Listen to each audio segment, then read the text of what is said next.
I never thought I'd be the kind of person to write something like this, but here I am. My name's Liam, and I've been married to Erica for 7 years. We met in college. She was studying architecture, and I was knee-deep in urban planning. Our lives intertwined naturally, a perfect puzzle of dreams and ambitions. She designed spaces. I helped shape cities. From the outside, we had it all. A beautiful brownstone in the city, successful careers, and frequent weekend getaways to scenic destinations. Erica had a spark, an energy that lit up every room she entered, and I thought I was lucky to have her by my side. Until recently, I had no reason to think otherwise. But lately, something's felt off. It started small, odd absences that she couldn't quite explain. Erica, who used to share every detail of her day, suddenly became cagey about where she was going. Just work stuff, she'd say with a dismissive shrug. She started keeping her phone locked all the time, too. A new habit that sent a ripple of unease through me. Then there were the nights when she came home late, claiming she'd been at networking events. She'd smell faintly of cigarettes, even though she never smoked. Once, I found a matchbook in her coat pocket from a dive bar she would never set foot in. When I asked her about it, she waved it off. "Oh, a client insisted on meeting me there. You know how these creatives can be," she said, laughing, but her laugh didn't sound like hers. The tipping point came last Friday night. Erica said she was heading out for a site inspection that would run late. Something didn't sit right with me, so I decided to swing by her favorite restaurant after work to grab a quick dinner for myself. As I stepped inside, I saw her. She was seated at a dimly lit corner table, her head thrown back in laughter. Across from her sat a man I didn't recognize, a tall, broad-shouldered guy with slicked back hair. He leaned in close to her, his hand resting on hers across the table. My heart stopped. I didn't confront her, not then. Instead, I turned and left before she could see me. My mind raced as I walked home. Was I imagining things? Was I overreacting? I tried to justify it. Maybe he was just a colleague. But deep down, I knew better. The woman I loved was hiding something from me. That night, she came home hours later, breezing in as if nothing was amiss. "God, I'm exhausted," she sighed, kicking off her heels. "The site was a mess, but I think we can salvage it." I nodded, forcing a smile. "Sounds like a long night." She kissed me on the cheek, her lips cold and detached. "It was," she murmured before disappearing into the shower. As the water ran, I sat on the edge of our bed, staring at the floor, trying to make sense of the gnawing dread in my stomach. Something was wrong, and I was going to find out what. I didn't sleep that night. As Erica lay beside me, her breathing soft and steady, my mind spun with doubt. Who was the man at the restaurant? Why hadn't she mentioned him? And why did I feel like her affection for me had become mechanical, like she was performing a role rather than living in our marriage? The next morning, Erica woke up early, humming as she got ready for her Saturday yoga class. I watched her from the bed as she tied her hair into a sleek ponytail. "You should come with me sometime," she said, slipping into her leggings. "Maybe," I replied, trying to keep my tone light. "Where's this one again?" "Same place as always, Liam. Midtown," she said without even looking at me. It was the first lie of the day. Erica didn't know I checked her gym app a few weeks ago, something I'd never thought I'd do in a million years. Her regular yoga studio wasn't in Midtown, it was in the East End, and her attendance was spotty at best. "Have fun," I said, watching her leave. As soon as the front door closed, I was up. My heart raced as I rummaged through her closet, looking for anything that didn't belong. I didn't know what I was searching for, receipts, a second phone, maybe some clue to confirm my suspicions. But Erica was meticulous, almost too perfect. Her closet was immaculate, everything in its place. I was about to give up when I noticed something odd. Her favorite leather handbag was heavier than it should have been. I opened it and found a small, black leather notebook tucked into the side pocket. My hands trembled as I flipped through it. At first glance, it looked like a planner, filled with cryptic notes and unfamiliar names. Some pages had times and dates, Others had symbols that made no sense, triangles, arrows, even coordinates. But one entry stood out. Tuesday, 7 p.m., the Green Raven. Discuss terms with R. I recognized the name of the bar. It was the same one from the matchbook I'd found in her coat pocket. I didn't know who R was, but I felt a rush of anger and adrenaline. What terms? The sound of Erica's key in the front door made me snap the notebook shut. I shoved it back into her bag and closed the closet just as she walked into the bedroom. Yoga was great, she said, smiling as she toweled off her neck. I nodded, pretending to scroll through my phone. Good to hear. I should join you next time. Yeah, sure, she said, a little too casually.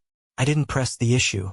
Instead, I spent the rest of the day pretending everything was fine. But my mind was already racing ahead to Tuesday. I had no idea what I was walking into, but I was determined to be at the Green Raven. Tuesday came faster than I expected. I could hardly concentrate at work, my thoughts clouded with scenarios of what Erica might be up to. By 6:30 p.m., I was parked a block away from the Green Raven, my stomach twisting in knots. The bar was nothing like the upscale places Erica usually favored. It was dimly lit, with peeling paint and a flickering neon sign. I ordered a beer and found a seat in the far corner, where I had a clear view of the room. At exactly 7 p.m., Erica walked in. She wasn't alone. The man from the restaurant was with her. He was dressed sharply in a dark suit, looking completely out of place among the bar's worn-out patrons. Erica, too, stood out in her tailored dress and heels. Her hand brushed his arm as they moved to a secluded booth in the back. I gripped my bottle tightly, forcing myself to stay calm. It wasn't enough to simply see her here. I needed to know what was going on. They talked in hushed tones, their heads bent close together. Every now and then, Erica would glance around, as if making sure they weren't being watched. She pulled out her phone, showing him something on the screen. Then he handed her a small black USB drive. My blood turned cold. Whatever this was, it wasn't just an affair. I slipped out of the bar unnoticed, my mind racing. My first instinct was to confront her as soon as she got home, to demand answers. But I stopped myself. I needed to be smart about this, to gather more information before I showed my hand. That night, I waited for Erica to fall asleep before I quietly searched her purse again. The USB drive was there, tucked neatly into the same side pocket as the notebook. I hesitated, then slipped the drive into my laptop. What I saw nearly made my heart stop. The drive contained dozens of city planning files, blueprints, project proposals, zoning details, and more. They were all from my office, files I had worked on. Files that were confidential. My mind raced as I tried to make sense of it. Why would Erica have these? Why would she take them? And who was that man? I barely slept that night, the weight of her betrayal crushing me. This wasn't just about us anymore. Whatever Erica was involved in, it was bigger than an affair. Felt dangerous, even criminal. By the time the sun rose, I knew what I had to do. The following day, I made a decision. I needed help. Not from friends or family, they'd never believe me without proof. Instead, I reached out to an old college friend, Mark, who now worked in cybersecurity. Mark was the kind of guy who loved puzzles, and I figured this mystery would intrigue him enough to help without too many questions. When I called him, I kept my voice neutral. Mark, I need a favor. It's sensitive. Sensitive? He asked, intrigued. You're not asking me to hack into something, are you? Not exactly, I said, explaining the situation without revealing Erica's involvement. I sent him a copy of the files from the USB drive. Give me a couple of days, Mark said. This looks like more than just stolen office documents. If there's a bigger pattern, I'll find it. With Mark working behind the scenes, I turned my attention back to Erica. Over the next 2 days, I watched her more closely than ever. She was careful, too careful. Her phone never left her side, and her conversations with me felt rehearsed, as though she was saying what she thought I wanted to hear. I noticed other changes too. A new handbag, a watch I didn't recognize, and a pair of heels that cost more than our monthly grocery budget. Erica had always liked nice things, but these were extravagant. even for her. By Thursday night, Mark called me back.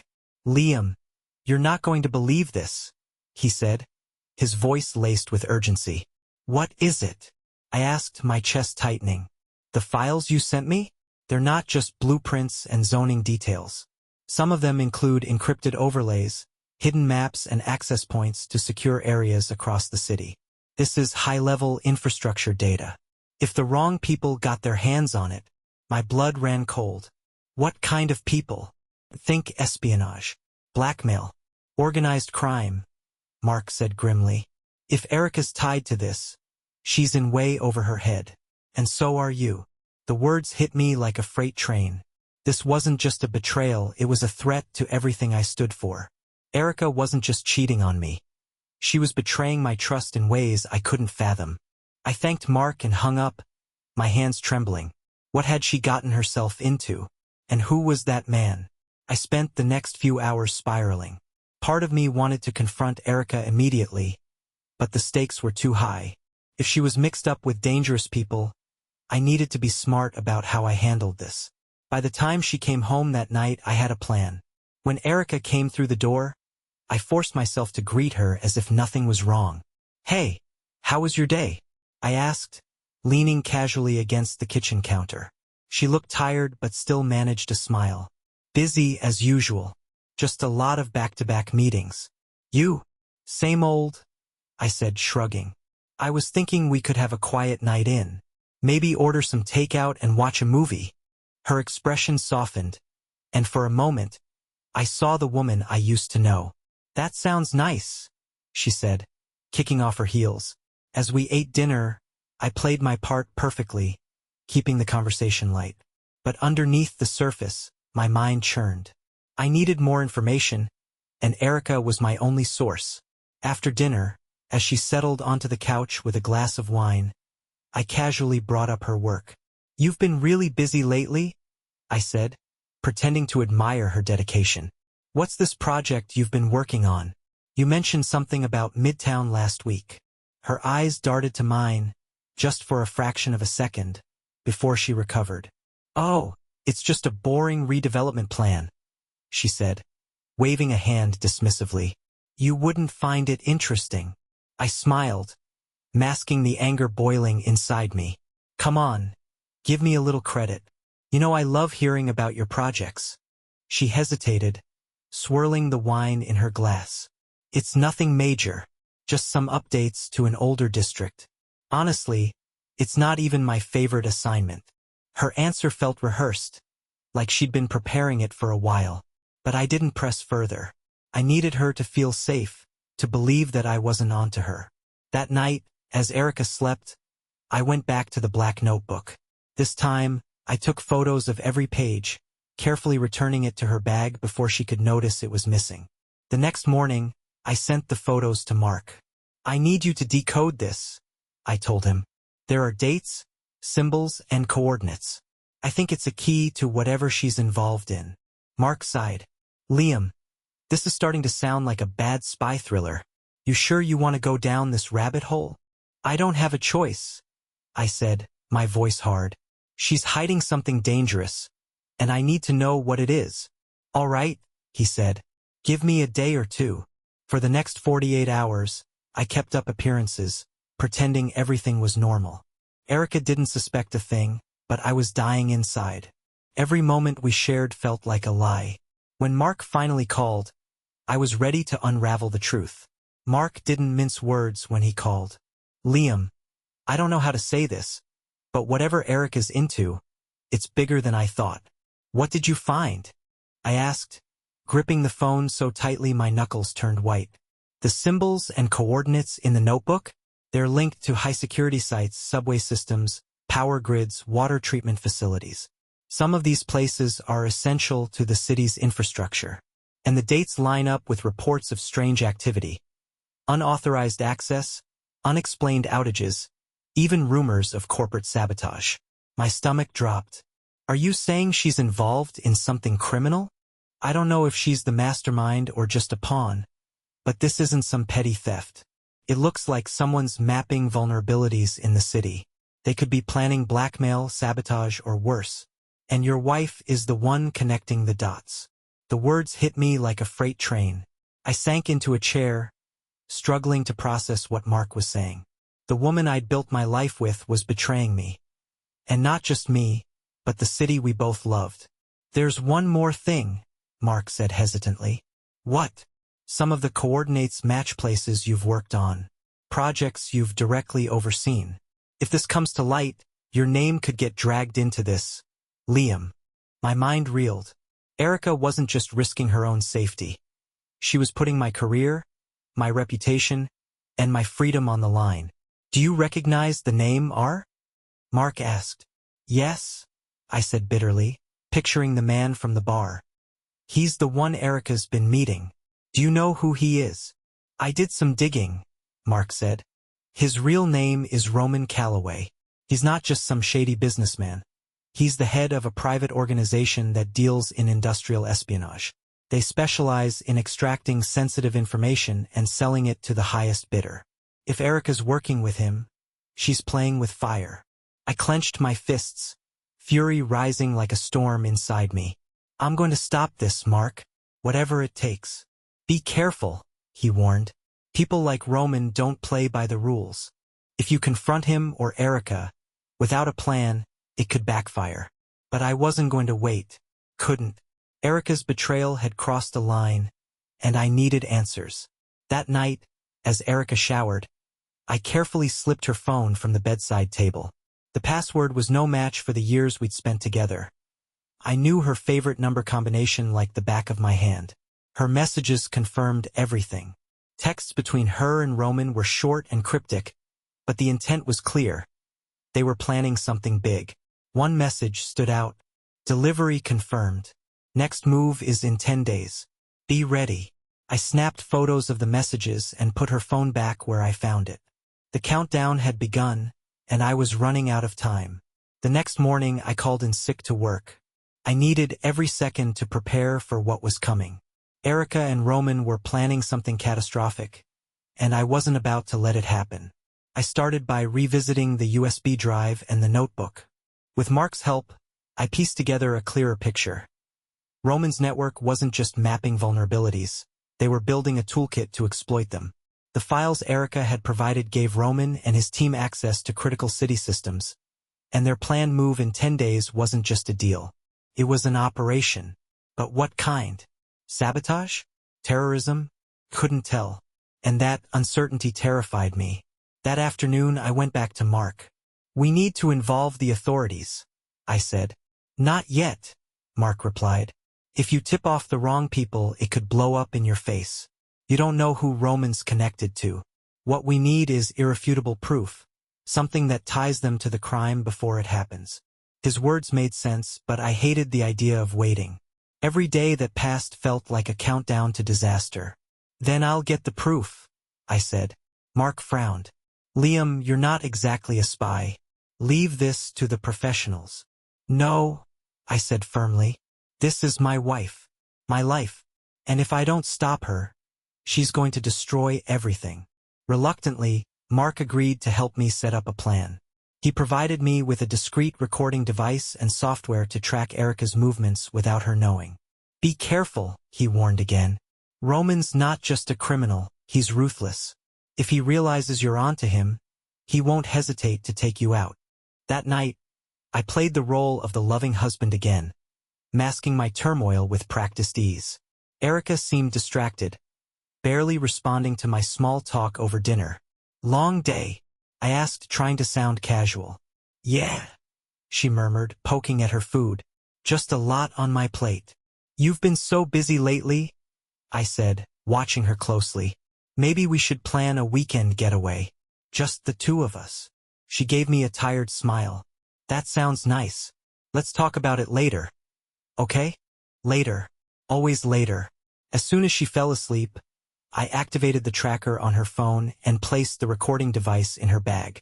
It was risky, but I had to know where she was going and what she was planning. The next day, I stayed glued to my computer, watching her movements in real time. She spent the morning at her office as expected, but in the afternoon, her signal moved to a warehouse on the outskirts of the city. Mark traced the location for me. It's a private property under a shell company, he said. No official activity listed, but that's not surprising. If this is Roman's base of operations, they wouldn't advertise it. I made a decision right then and there. I was going to that warehouse. That night, I told Erica I had to work late and headed straight for the warehouse instead. It was a nondescript building in an industrial district, surrounded by chain-link fences and CCTV cameras. I parked a block away and approached on foot, careful to stay out of sight. Through a small gap in the fence, I saw Erica's car parked outside, alongside several high-end vehicles. I crept closer, keeping to the shadows, until I found a vantage point near a broken window. Inside, I could see Roman and Erica standing around a table, along with several other people.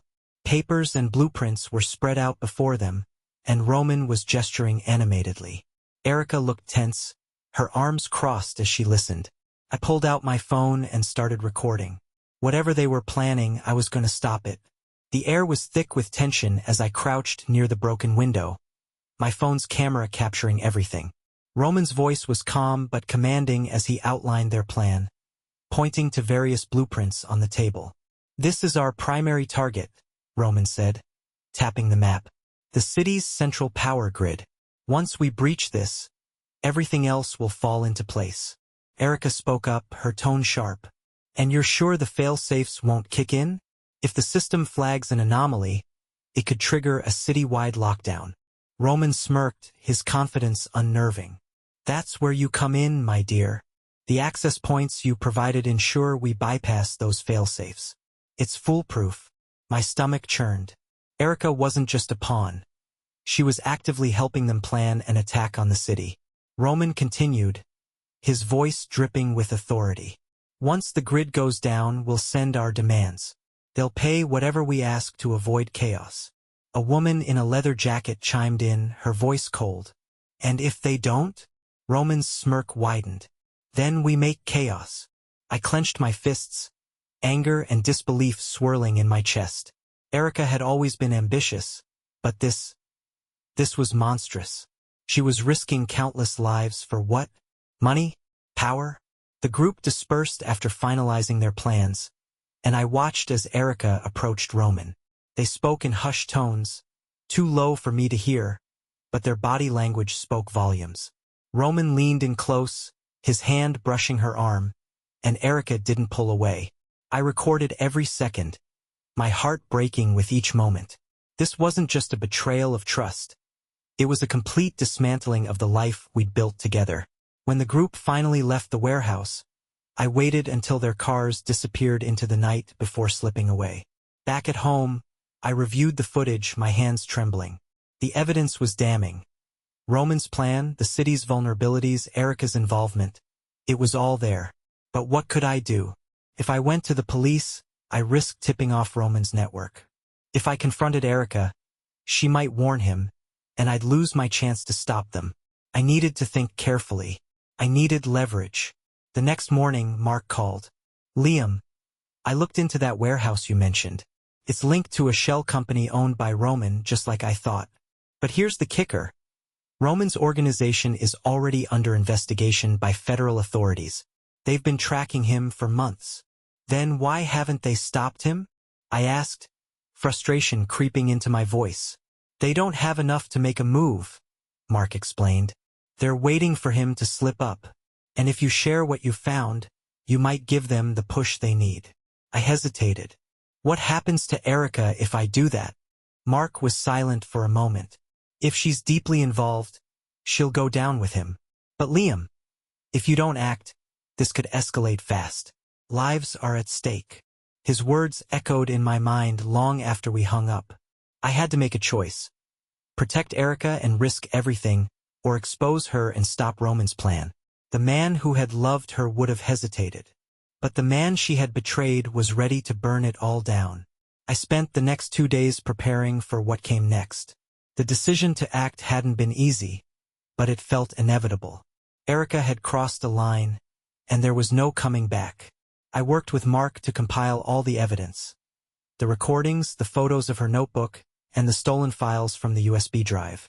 Mark added layers of encryption to protect the files and ensured they could only be accessed with a code I controlled.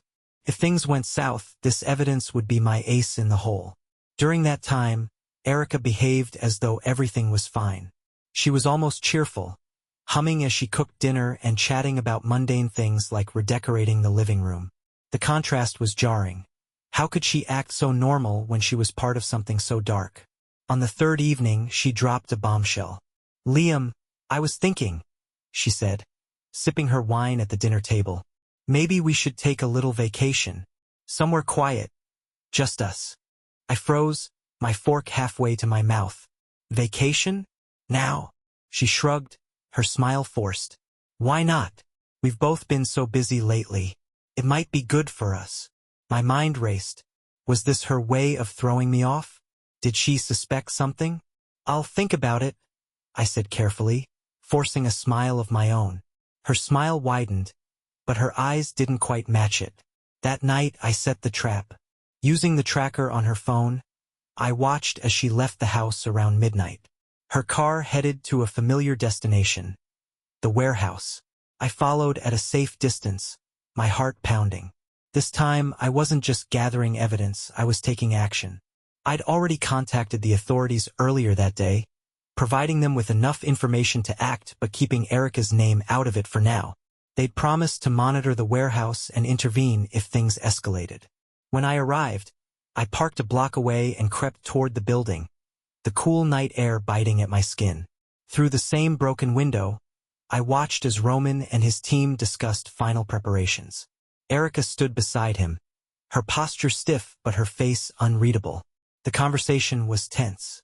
"This timeline is too tight," Erica said, her voice sharper than before. "You're rushing, and that's when mistakes happen." Roman smirked. "Relax. Everything is under control. You've done your part beautifully." Erica didn't respond, but her expression tightened. For the first time, I wondered if she was having second thoughts. As the group dispersed, I saw Erica linger near the table, her fingers brushing over the blueprints. When Roman approached her, she flinched slightly, stepping back. "You're not losing your nerve, are you?" he asked, his tone smooth but menacing. "Of course not," she replied, but her voice lacked conviction.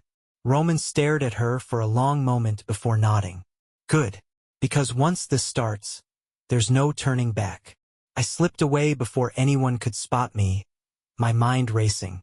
Erica wasn't the same woman I'd fallen in love with, but maybe, just maybe, she wasn't as far gone as I'd thought. It didn't matter. The storm was coming, and I had to be ready. The morning after my surveillance at the warehouse, I woke up to an email from Mark with the subject line, "It's starting." I opened it immediately, my chest tightening as I read. "Liam, I tapped into some chatter from Roman's associates. They've accelerated their timeline. The operation is set to launch in 48 hours. Whatever they're planning, it's happening fast. The feds are ready to move, but we need to make sure Erica is part of their takedown. There's no room for mistakes now." The words hit me like a punch to the gut. 48 hours. 2 days to stop this nightmare from unraveling completely. As much as I hated the thought, I knew Mark was right. Erica needed to be implicated directly. If she walked away from this without consequence, she could disappear into Roman's network, or worse, escape entirely and come back to destroy me later. That evening, Erica came home looking more strained than I'd ever seen her. She barely spoke during dinner, her answers clipped and distracted. I wanted to confront her so badly my teeth hurt from clenching, but I held back. "You've been quiet lately," I said, testing the waters. "Work stuff," she muttered, not meeting my eyes. I let the silence linger before saying, "I know you've been stressed. Is there anything you want to talk about?" Her fork paused midair, but she didn't look up. "No, everything's fine." She was lying, but I needed her to believe I wasn't suspicious. That night, I received confirmation from the federal agents I'd been working with. They'd secured a warrant to raid the warehouse based on the evidence I provided. The raid was set for the night before Roman's operation was scheduled to begin. "Make sure she's there," one of the agents said over the phone. "If she's not on site, we might not be able to tie her to this." I promised them I would. The next day, I waited for Erica to leave the house before putting the final phase of my plan into motion. I texted her from an anonymous number, mimicking Roman's cryptic style. Plans adjusted. Meet at the warehouse tonight. Important. I watched from my car as she read the message at a red light, her expression shifting from confusion to resolve. She turned her car toward the industrial district without hesitation.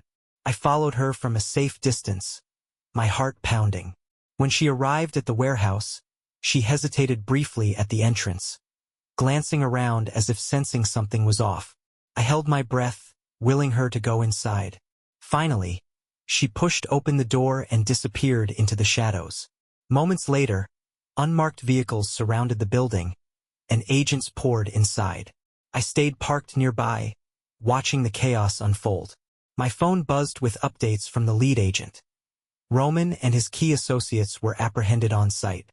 Erica, too, had been taken into custody. For a brief moment, I felt a pang of guilt, but it was fleeting. She'd made her choices. Now she'd face the consequences.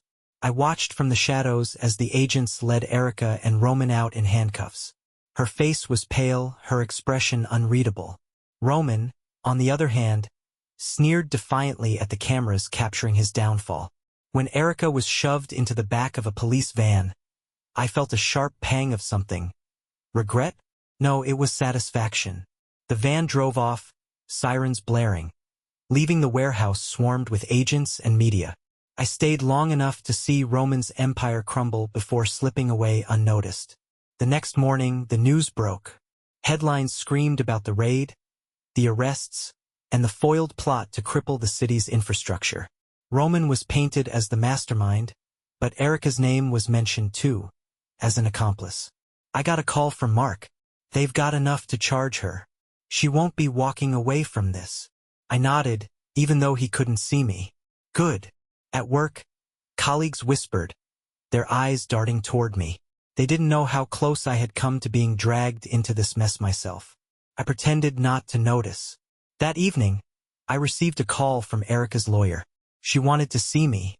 Against my better judgment, I agreed. When I entered the sterile visitation room, Erica looked up, her eyes hollow but filled with a simmering anger. You did this, didn't you? She said, her voice low and sharp. I leaned forward, meeting her glare. You betrayed me first, Erica. You betrayed this city. What did you expect? She laughed bitterly.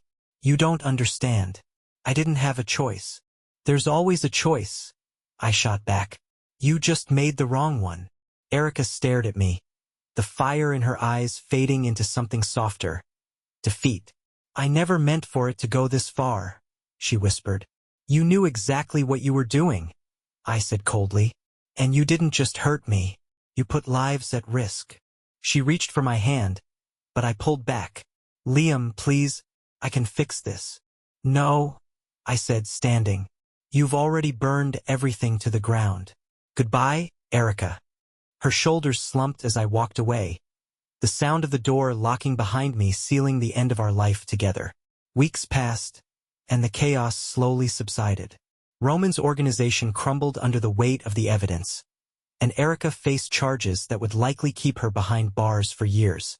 I moved out of the house we'd shared, finding a small apartment where I could start fresh. The city, safe from Roman's plot, thrived again, though I couldn't look at it without thinking about how close we came to losing it all. In time, I felt a strange sense of peace. Erica's betrayal had destroyed the life I thought I wanted, but it also freed me to build something new, something real. I never looked back.